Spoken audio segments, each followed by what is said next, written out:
ఆయన మాట్లాడితే నా ప్రభుత్వాన్ని ఎవరో కూల్చేయాలని ట్రై చేస్తాను అంటున్నాడు. మన బీజేపీ నుంచి లక్ష్మణ్ గారు అయితే ఇగో రేపు పడిపోద్ది ఎల్లుండి పడిపోద్ది అంటాడు. కేసీఆర్ గారు అంటారు, కేటీఆర్ గారు అంటారు. ఈయనైతే తిట్ల దండకమే. ఇటు చూస్తేనేమో మొన్న రీసెంట్ ఎలక్షన్ అయిపోయిన వెంటనే మన మంత్రి గారు కేరళ టూర్ పెట్టుకున్నాడు. వాళ్ళ శ్రీనివాస్ రెడ్డి గారు వాళ్ళ ఎమ్మెల్యేలతో. అటు బట్టి ఉన్న శ్రీధర్ బాబు ఒక మీటింగ్ పెట్టుకున్నారు. ఏదో జరుగుతుంది, దాల్మే కుచ్ కాలాహే అన్న పరిస్థితి అయితే ఉంది. అంటే ఎవరు నమ్మట్లా. ఈవెన్ రియల్ ఎస్టేట్ రంగం అయితే ఈ రోజు కూడా నమ్మట్లే ఈ ప్రభుత్వం ఉంటుందా పోద్దా అని. రియల్ ఎస్టేట్ రంగం ఒక రకంగా పడిపోయిన పరిస్థితి. అసలు ఏం జరుగుతుంది? మీరు సరైన ప్రశ్న అడిగారు. ఇప్పుడు ఈ కుర్చీలో నేను కూర్చున్నా, ఈ కుర్చీ నా కష్టంతో వచ్చింది అనుకో, ఈ కుర్చీ పడిపోతే ఎట్లా తీసుకోవాలో కూడా నాకు తెలుస్తుంది. వేరేటోళ్ళ కష్టంని నేను లాక్కొని కూర్చున్నప్పుడు ఎవడొచ్చి నా కుర్చీ లాక్కపోతాడని నాకు అభద్రత ఉంటుంది. ఇప్పుడు తెలంగాణ ప్రజలు కేసీఆర్ అహంకారం ఎక్కువైంది, ఎట్టి పరిస్థితుల్లో ఈసారి బుద్ధి చెప్పాలని చెప్పి ఆడ కాంగ్రెస్ వస్తుందా, బీజేపీ వస్తుందా, రేవంత్ రెడ్డి వస్తాడా, ఎల్ఐ వస్తాడా, మళ్ళీ వస్తాను చూడలే, కేసీఆర్కి ఒకసారి బుద్ధి చెప్పాలని చెప్పి, అది కూడా 39%, 2% ప్రజలే, 2% ప్రజలతోటి లక్కీగా అధికారంలోకి వచ్చినాం. మాలాంటోళ్ళు, ఉద్యమకారులు, విద్యార్థులు త్యాగాలతోటి అరవీర భయంకరంగా 10 ఏళ్ళు కొట్లాడినాం. కేసీఆర్తో ఎన్ని కేసులు పెట్టుకోవాలా, ఎన్నిసార్లు జైలుకు పోయినాం. మరి ఆ అభద్రత ఎందుకు వస్తుంది అంటే, ఒకటి ఇది అనుకోకుండా మనకు అధికారం వచ్చిందనే భావనలో ఉన్నారా వాళ్ళు? ఫ్లూక్లో ఏమన్నా ముఖ్యమంత్రి అయినా అనుకుంటున్నాడా?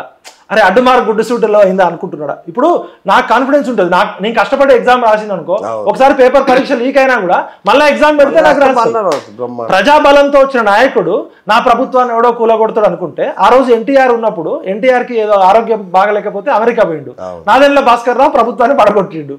నెలలో ప్రజలంతా తిరుగుబాటు చేసి ఎన్టీఆర్ చరిత్ర ఎక్కడికి పోయింది, నాదెండ్ల భాస్కర్ రావు ఎక్కడికి పోయిండు? రేవంత్ అన్న, నువ్వు అభద్రతలో ఉండబాకు, కాన్ఫిడెంట్గా ఉండు. నువ్వు తెలంగాణ ప్రజలందరూ కొట్లాడి తెస్తే వచ్చిన గవర్నమెంట్లో కూర్చున్నావు. నువ్వు అదృష్టవశాత్తు నీ కష్టం కేసీఆర్తో కొట్లాడడంతో పాటు మా అందరి కష్టం కూడా ఉందనే విషయం మర్చిపోతే, అభద్రత ఎక్కడుంటుందో అక్కడ ఇన్సెక్యూర్ ఫీలింగ్ తోటి చాలా తప్పటడుగులు పడతాయి. నువ్వు నిశ్చంతంగా ఉండు. ఇది తెలంగాణ ప్రజలు సోయికి వచ్చిన తెలంగాణ, నీ ప్రభుత్వానికి వచ్చిన ప్రమాదం ఏం లేదు. ఎందుకంటే 65 సీట్లు ఉన్నాయి, బీజేపీ దగ్గర 8 ఉన్నాయి. ఇప్పుడు మిగతా రాష్ట్రాల్లో చేసినట్టు ఎక్స్పెరిమెంట్ చేయాలంటే ఇక్కడ తెలంగాణ ప్రజలు సోయికి వచ్చిన వాళ్ళు. నీ ప్రభుత్వానికి ఏదైనా ఆపద వస్తే మా అందరికీ చెప్పు, మేమే రోడ్ల మీదకి వస్తాం. నువ్వు ఈ సోషల్ మీడియాలో వచ్చే స్టోరీలు, ఒక ఫ్లైట్లో కొంతమంది మంత్రులు ఎమ్మెల్యేలు పోతేనే నీ ప్రభుత్వం పడిపోతుంది అంటే అంత అభద్రత ఎందుకు? ఇప్పుడు పొంగులేటి శ్రీనివాసరెడ్డి గారు ఎలక్షన్ అయిపోయాక ఖమ్మం జిల్లా మా ఎమ్మెల్యేలు అందరినీ వచ్చేసిపోతున్నాడు. అది దురదృష్టమో అదృష్టమో, ఆ ఫ్లైట్లో పైలట్ ఈ సోషల్ మీడియాలో ఎక్కువ హైప్ చేయడంతో, అంటే ఒక 4 ఎమ్మెల్యేలు, ఒక 10 మంది ఎమ్మెల్యేలు కలుసుకుంటే నీ ప్రభుత్వం పడిపోద్దా? అంత విగ్గున్నావు నువ్వు. అంటే తెలంగాణ సమాజం అంత విగ్గుద్ది అనుకుంటున్నావా? తెలంగాణ సమాజము చైతన్యమైన సమాజము, సోయికొచ్చిన సమాజము బొడ్రాయిలో రాయి పట్టుకొని కూర్చుంది. ఇవాళ నీ ప్రభుత్వానికి ఏదైనా కష్టం వస్తే మాకు చెప్పు, ఉద్యమకారులు చెప్పు, మొత్తం ఉస్మానియా విద్యార్థులంతా నీ దగ్గర ఉంటాం. నువ్వు ఈ డబ్బు సంచులు మూసుకొచ్చిన వాళ్ళు, ఆ దానం నాగేందరో, కేశవరావు, బొంతు రామ్మోహనో, ఆయన ఎవరు సునీతా మహేందర్ రెడ్డో, అట్లాంటి వాళ్ళని నమ్ముకోకు. ఇప్పుడు టీఆర్ఎస్ రిజెక్టెడ్ పీసులు అవన్నీ. టీఆర్ఎస్లో వైరస్ వచ్చిందని చెప్పి పంపిస్తే వాళ్ళని తెచ్చుకొని నువ్వు అనవసరంగా బదనామైనవు. ఇలా రేవంత్ రెడ్డి గారి ప్రభుత్వానికి ఎక్కడ బ్యాడ్ నేమ్ వచ్చిందంటే, ఒకటి సమయం చాలా తక్కువ, ఆయన రిఫరెండం అనడం సెల్ఫ్ గోలు. సెకండ్ వచ్చి మహేందర్ రెడ్డి అనే వ్యక్తి తెలంగాణ ఉద్యమంలో మా అందరినీ, డీజీపీ ఆయనే కదా, మా మీద పెట్టిన కేసులు కానీ పోలీసులు ఇబ్బందులు కానీ మొత్తం కేసీఆర్ ఎట్లా చెప్తే అట్లా అయిపోయిందనే మహేందర్ రెడ్డి డీజీపీవా నువ్వు చెంచావా అని వీళ్ళే తిట్టారు. మరి అలాంటి ఆరోపణలు ఉన్న వ్యక్తిని తీసుకొచ్చి తెలంగాణ స్టేట్ పబ్లిక్ సర్వీస్ కమిషన్కి చైర్మన్ చేసిండు. ఇప్పుడు ట్యాపింగ్ అనేది ఎట్లా జరుగుతుందంటే, ఎస్ఐబి వాళ్ళు ఒక ఇన్ఫర్మేషన్ ఇస్తారు, ఇగో పలానా ఎక్స్ అనే వ్యక్తి అంతర్గత తీవ్రవాదమో లేకపోతే నక్సలైట్ యాక్టివిటీసో యాంటీ సోషల్ యాక్టివిటీసో చేస్తున్నాడని చెప్తే ఇంటెలిజెన్స్ డీజీపీకి ఒక లెటర్ రాస్తాడు, డీజీపీకి అడుగుతాడు, సార్ ఇగో ఇట్లా ఉంది ఇన్ఫర్మేషన్. అప్పుడు డీజీపీ ఏం చేస్తాడంటే హోమ్ సెక్రటరీకి అఫీషియల్గా లెటర్ రాస్తాడు, ఇగో ఈ పలానా నెంబర్లు ట్యాపింగ్ చేయాలనుకుంటున్నామంటే. అప్పుడు home secretary, DGP, principal secretary, law secretary ఆధ్వర్యంలో కమిటీ ఉంటుంది. డీజీపీకి తెలియకుండా ఫోన్ ట్యాపింగ్ జరగదు, అది రూల్స్ కి విరుద్ధం. ఇంకోటి ఫోన్ ట్యాపింగ్ ఎస్ఐబి రూమ్ లో ఎట్లయితే అవుతుంటుందో డీజీపీ దగ్గర కూడా ఒక సర్వర్ ఉంటుంది. డీజీపీ బ్యాక్ ఎండ్ రూమ్ లో ఎవరెవరు ఫోన్ ట్యాపింగ్ ఎవరు చేస్తున్నారు, ఎవరేం వింటున్నారు అనేది డీజీపీ ఎప్పుడైనా వినొచ్చు. ఓకే, డీజీపీకి తెలియకుండా ఫోన్ ట్యాపింగ్ అవుతుంది అనేది, అది నేను ఒక 7-8 మంది ఐపీఎస్ ఆఫీసర్లతో మాట్లాడినా ఆన్ రికార్డు చెప్తున్నా, అది అవాస్తవం. నువ్వు ఒకవైపు ప్రణీత్ రావు తప్పు చేసిండు, ప్రభాకర్ రావు తప్పు చేసిండు, కేసీఆర్ సూత్రధార అని చెప్తున్నావు. మరి డీజీపీ మహేందర్ రెడ్డి గురించి ఎందుకు మాట్లాడవు? ఎవరైనా కావచ్చు, వాళ్ళు బంధువులు కావచ్చు, కులం కావచ్చు, ఫ్రెండ్ కావచ్చు, అది వేరు. డీజీపీ మహేందర్ రెడ్డి గారు కూడా నోరు చెప్పాలి కదా. ఒకవైపు తెలంగాణ సమాజం మొత్తం డీజీపీ కేసీఆర్ పాలనలో పోలీసు రాజ్యం నడిచింది. మహేందర్ రెడ్డి లాంటి వ్యక్తిని తెచ్చి ఎందుకు టీఎస్పీసీ చైర్మన్ చేసినావు? ఒక అకాడమిషియన్ చేయొచ్చు, ఒక ఐఏఎస్ ఆఫీసర్ని చేయొచ్చు, ఒక ప్రొఫెసర్ని చేయొచ్చు, ఇంకా ఎంతో మంది ఉన్నారు కదా. అక్కడ ఫస్ట్ నిరుద్యోగుల వ్యతిరేకత స్టార్ట్ అయింది. మేము అందరం నెత్తి నోరు కొట్టుకున్నాం, అయినా కూడా వినలే. జీవో నెంబర్ 46 అనేది నిరుద్యోగులు పాపం తెలంగాణ భూమిపుత్రులకు అన్యాయం జరుగుతుంది హైదరాబాద్లో అని చెప్పి ఎంతో కష్టపడితే అప్పుడు ఇదే కాంగ్రెస్ నాయకులు రేవంత్ రెడ్డి దగ్గర నుంచి ఉత్తమ్ కుమార్ రెడ్డి వరకు, శ్రీధర్ బాబు దగ్గర నుంచి మన ఎమ్మెల్సీ బల్మూరి వెంకట వరకు మేము జీవో నెంబర్ 46 రద్దు చేస్తామని భరోసా ఇచ్చారు. కనీసం ఈ 6 నెలల కాలంలో వాళ్ళకి అపాయింట్మెంట్ కూడా ఇవ్వాలి.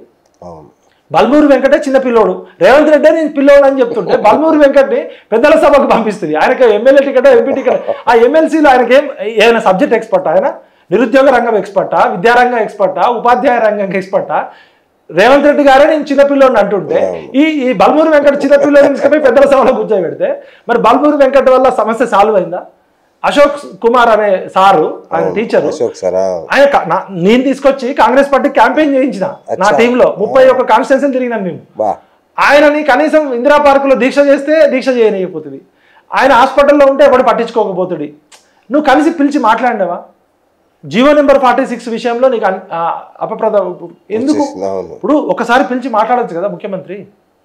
అక్కడ 2 జరిగినాయా అంటే ఈ తప్పటడుగులు, పేగులు మెడలు వేసుకుంటా, తాత తీస్తా, తొక్కుకుంటా ఎవడైనా ముఖ్యమంత్రి అనేటోడు నేను తొక్కుకుంటా వచ్చిందంటే ఈయన ప్రజాస్వామ్యబద్ధంగా రాలే, ఎంతో మందిని ఆగం చేసి వచ్చిండు అనుకుంటారు.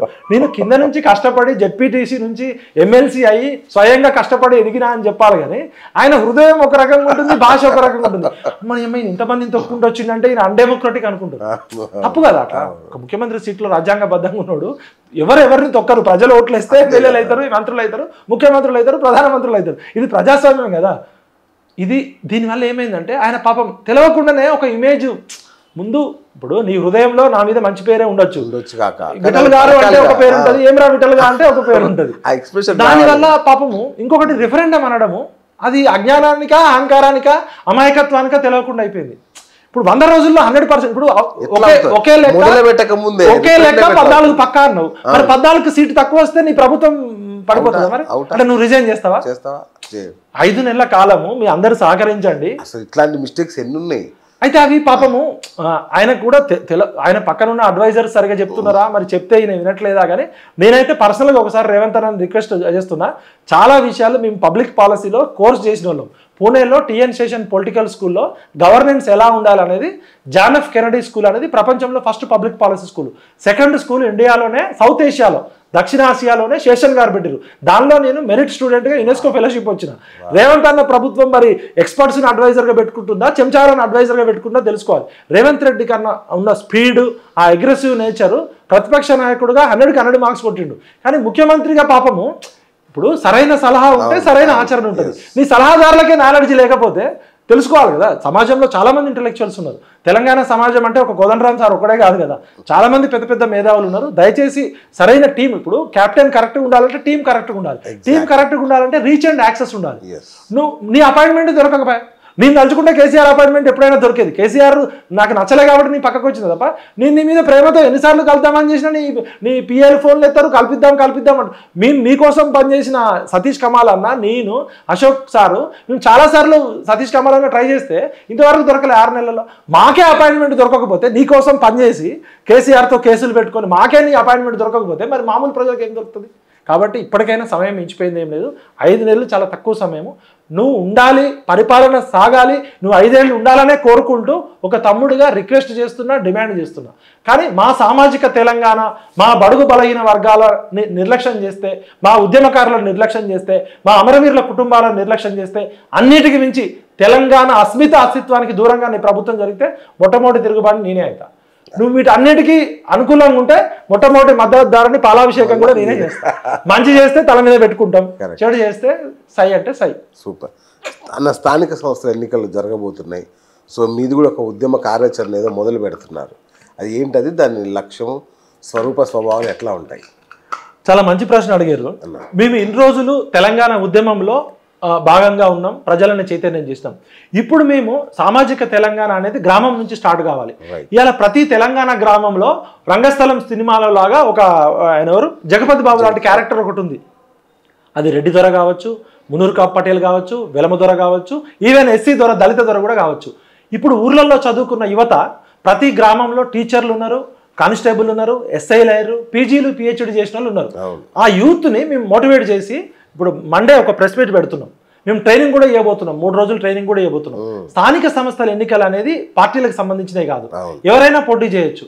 మీ ఊర్లో మీరు ప్రశ్నించండి, మీ ఊరు బడ్జెట్ ఎంత, కేంద్ర ప్రభుత్వం ద్వారా ఎంత వచ్చింది, రాష్ట్ర ప్రభుత్వం ద్వారా ఎంత వచ్చింది, మీ ఊరికి వచ్చే ఆదాయం ఎంత, ఖర్చు ఎంత, మీ ఊర్లో చదువుకున్న మీ చదువుకున్న మీ విద్యార్థులు యువకులు వార్డు మెంబర్గా పోటీ చేయండి, సర్పంచ్గా పోటీ చేయండి, ఎంపీటీసీగా పోటీ చేయండి, జెడ్పీటీసీగా పోటీ చేయండి. ఇప్పుడున్న వ్యవస్థలో ఎమ్మెల్యేగా ఎంపీగా పోటీ చేయాలంటే చాలా కోట్ల రూపాయల ఖర్చు, పార్టీ టికెట్ ఇవ్వాలి.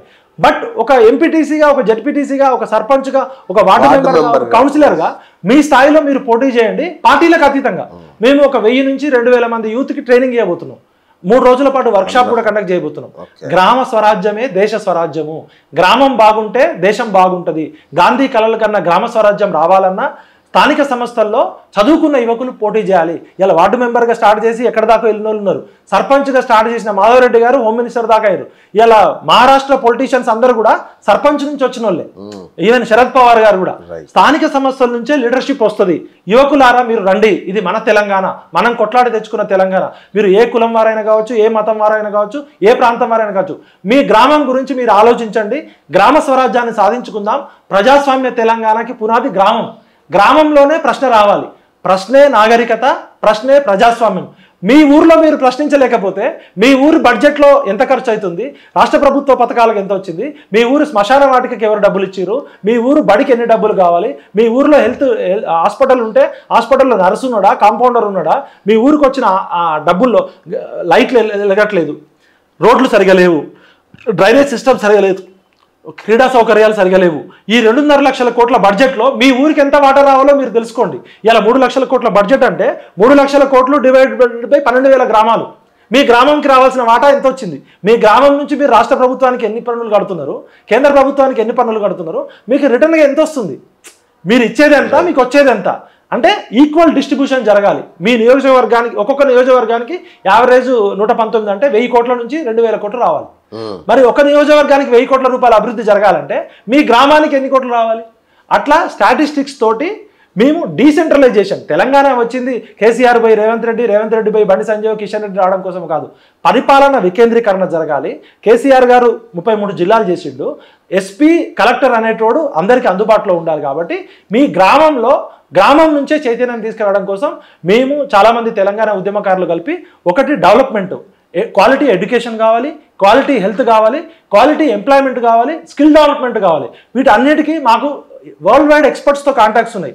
మా సలహాలు సూచనలు మీరు పాటిస్తారా, పాటియరా దిగకపోతే మీరు ఇంకో రకంగానే చూడండి. మాకేం సీట్లు అడగట్లే, కార్పొరేషన్ చైర్లు అడగట్లే, ఎమ్మెల్సీలు అడగట్లే. మాకున్న ఎక్స్పర్టైజు సమాజంలో ఉన్న మేధావులతోటి గ్రామాన్ని కాపాడుకుందాం, దేశాన్ని నిర్మిద్దాం. సూపర్ అండి, థ్యాంక్ యూ, వండర్ఫుల్. అండ్ ఇంకొకరికి ఫైనల్ క్వశ్చన్ ఏంటంటే,